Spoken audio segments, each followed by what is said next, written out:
Harare, Zimbabwe. The rapid fall of Zimbabwe's president, whose legendary guile and ruthlessness helped him outmaneuver countless adversaries over nearly 4 decades, probably has surprised no one more than Robert Mugabe himself. For years, he was so confident of his safety and his potency that he took month-long vacations away from Zimbabwe after Christmas, never facing any threat during his long, predictable absences. Even at 93, his tight grip on the country's ruling party and his control over the military made his power seem impervious to question. But in just a matter of days, Mr. Mugabe, who ruled his nation since independence in 1980, was largely stripped of his authority, even as he still clung to the presidency. In a much-anticipated speech on Sunday night, Mr. Mugabe, instead of announcing his resignation as most of the country had expected, stunned Zimbabwe by refusing to say he was stepping down. While he conceded that his country was going through a difficult patch, he gave no sign that he recognized, or accepted, how severely the ground had shifted under him in such a short time. Earlier in the day, the governing ZANU-PF party, over which he had always exercised total domination, expelled Mr. Mugabe as leader, with cheers and dancing erupting after the vote. He was given a deadline of noon on Monday to resign or face impeachment by Parliament.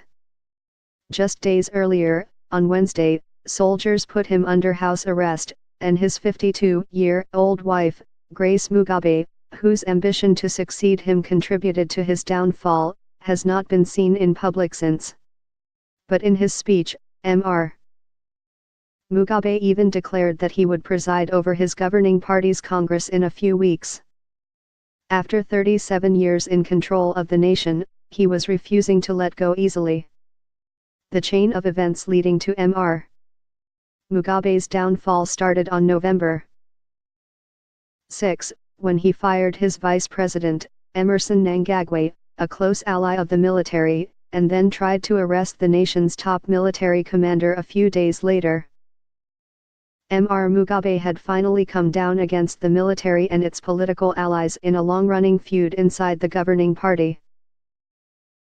He crossed the red line, and we couldn't allow that to continue, said Douglas Mohia, a leader of the War Veterans Association, a group that has acted as the military's proxy in the country's political battles while allowing uniformed generals to remain publicly neutral.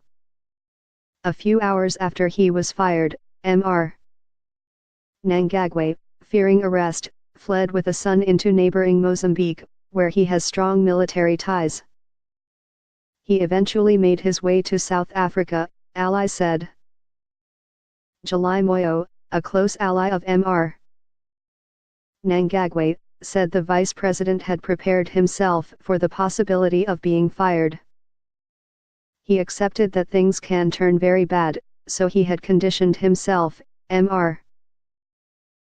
Moyo said. Several hours before the vice president escaped to Mozambique, Christopher Mutsvangwa, the head of the War Veterans Association and one of Mr. Mnangagwa's closest allies, had boarded a plane to South Africa. Over the following days, Mr.